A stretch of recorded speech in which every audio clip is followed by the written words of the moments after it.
Hi students, morning once again and let's continue with the yesterday's topic जो कल हम लोगों ने चालू किया था and we are going to continue with the same topic. तो कल हम लोगों ने क्या किया था?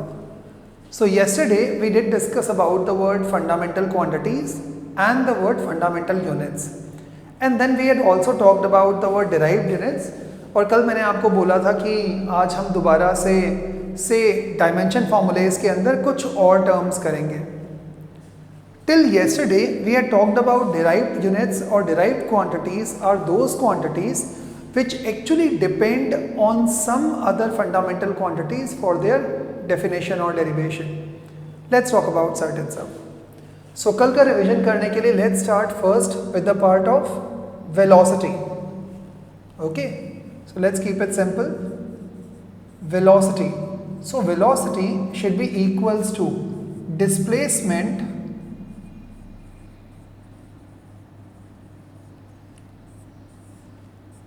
upon time, right?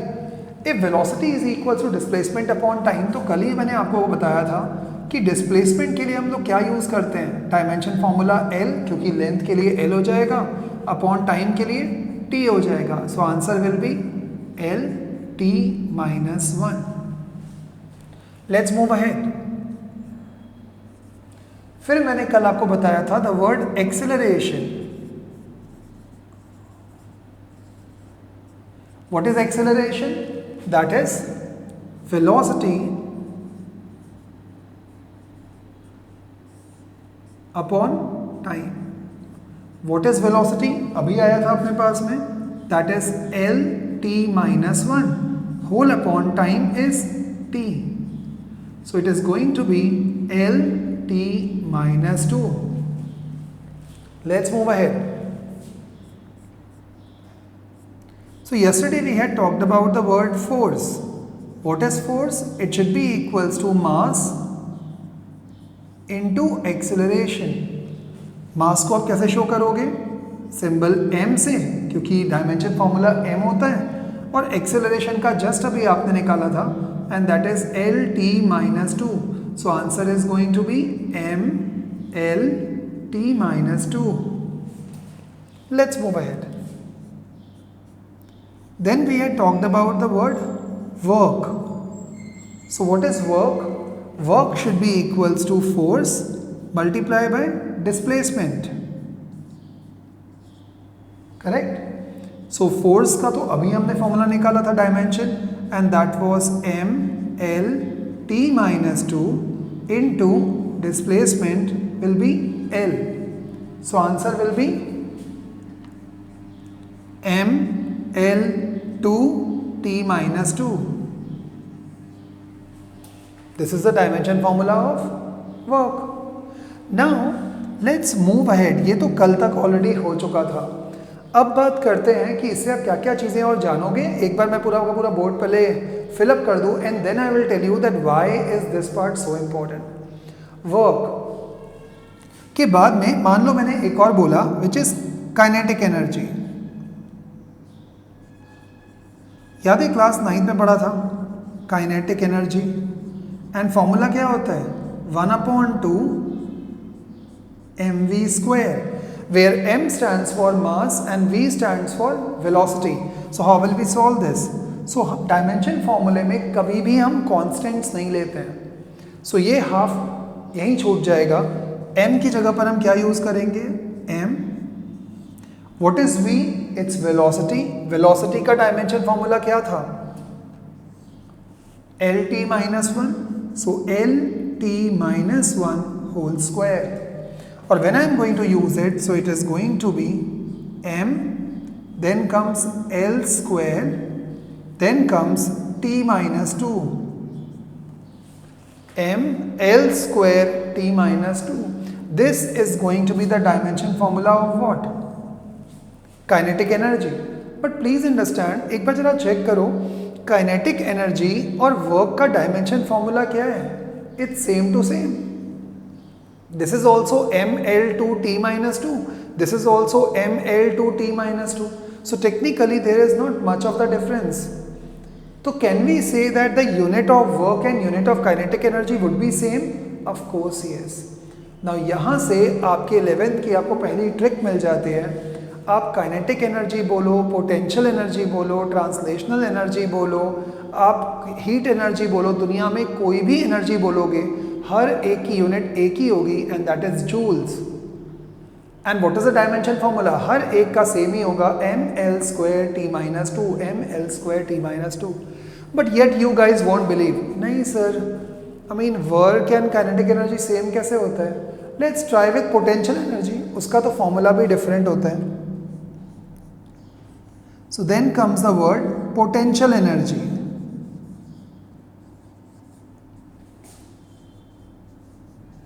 Now what is potential energy? It should be equals to m into gravitational acceleration into what?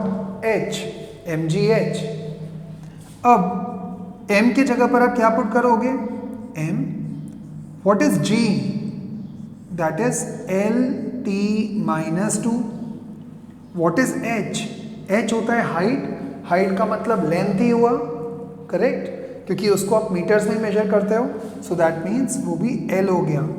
Let's solve it. m L² t-2। Shocking, ml² t-2, so no problem. So that means that kinetic energy and potential energy and work will always remain what? The same to same, no problem at all. Let's move ahead.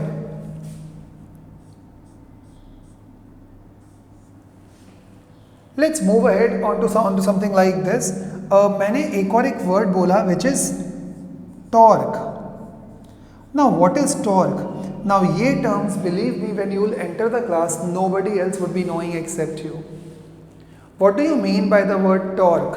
So let's draw this torque like this. So torque is nothing else but is the rotational work. What do you mean by rotational work? जब भी कभी कोई भी चीज़, suppose कर लो ये marker है, और यदि मैंने इस मार्कर को ज़ोर से इस हेड पे मारा तो ये क्या होगा? ये ऐसे ऐसे करके ऑसिलेट होना चालू हो जाएगा, एक सर्कुलर मोशन करेगा, राइट? सर्कल में ऐसे ऐसे घूमेगा। And this kind of work done in circular motion is known as torque. So what is the formula of torque? Torque का सिंबल होता है कुछ ऐसे, इसको बोलते हैं टाउ। टाउ नहीं, tau. So torque is tau and that should be equals to force into perpendicular distance. Now tau is force into perpendicular distance, ये फॉर्मूला होता है। तो फोर्स का फॉर्मूला क्या हो जाएगा?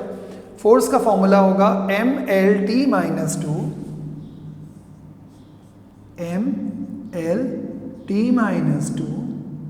एंड साथ में perpendicular distance. Perpendicular distance will be what? L. So let's multiply this. So it should be equals to ml² t-2, and that's all, it's done. So torque is force into perpendicular distance which is equals to this. ये भी हो गया। अब ढूंढते हैं और कोई formulas हमारे पास में है क्या। So let us say suppose मैंने एक फॉर्मूला निकाला,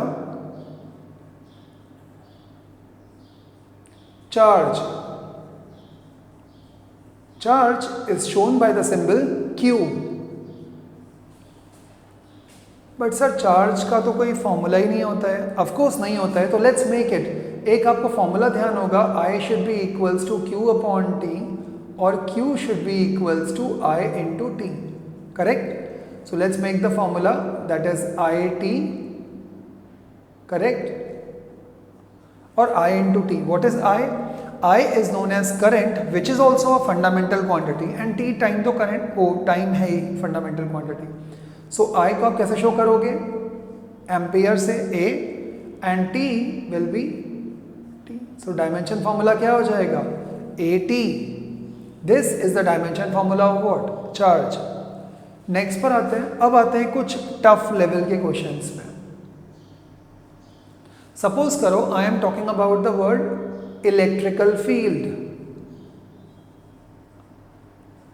Electric field. Now electric field का फॉर्मूला होता है F by Q। बस आपको फॉर्मूला मालूम होना चाहिए। एंड डोंट वरी, वो आपको 3-4 लेक्चर से मालूम पड़ जाएगा. सो इलेक्ट्रिकल फील्ड का फॉर्मूला होता है F/Q. Okay, so that means F का फॉर्मूला क्या होता है? mLT-2. And what is Q? Q is nothing else but is AT.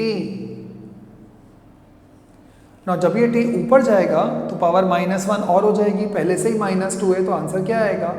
mLT-3 A-1. And that's all. It's done. So that means that if you know formula, technically you can calculate anything at all with the help of dimension formulas. But sir, why are these dimension formulas used for? Dimension formulas can actually make you a scientist. It can actually ask you to derive a formula. हो सकता है. It can also help to check the units. It can also help to check the unknown quantities. बहुत सारे काम करता है. It can also help to convert one form of units to another form. Now वो सारे के सारे of course we'll do it tomorrow, but let's try and give you a hint. Suppose करो आपको velocity की unit नहीं ध्यान आ रहा, आपको नहीं समझ में आ रहा what is the unit. Dimension formula यदि आपको मालूम होगा तो what is the unit of length? It is meter. Time का unit क्या होता है? Second. लिख दिया मीटर पर सेकेंड, ये हो गई यूनिट. आपको एक्सेलरेशन की यूनिट नहीं मालूम, नो प्रॉब्लम, LT-2 तो मालूम है और it is equals to metre per second square. इसको ध्यान रखना, ये पर सेकेंड नेगेटिव में है, मतलब इसके नीचे आता है. इसी को आप ऐसे भी लिख सकते हो, metre upon second square. Sir force की ऐसा यूनिट क्या होती है? न्यूटन. बट देन फोर्स में अभी आप कभी किसी ने पूछा कि 1 newton is also equal to, तो आप क्या बोल सकते हो? It can be kg metre per second square. So 1 newton is equals to kg metre per second square, that is 1 kg meter per second square. So that means that you can find out n number of different units as compared to this. Let's understand joule का क्या होगा. Work का आपको मालूम है, unit क्या होता है? जूल. पहले इसका क्या होता है? न्यूटन. नाउ जूल के अलावा किसी ने आपसे पूछा 1 जूल इज इक्वल्स टू, क्या लिखोगे? सिंपल, 1 kg मीटर स्क्वायर पर what. So you can calculate any kinds of units only with the help of what? This part. Did you understand this? So इस तरह से आप कोई भी निकाल सकते हो. Now what we are going to do tomorrow we are going to understand that how and this dimensional analysis actually helps us to find out what? To find out the consistency of the equation. Second, to derive a formula so that we can become a scientist. And also third, to convert one form of unit to what? To another unit. Okay. So that's all from my side, guys. Enjoy, chill, relax, take care. Bye from my side. Bye.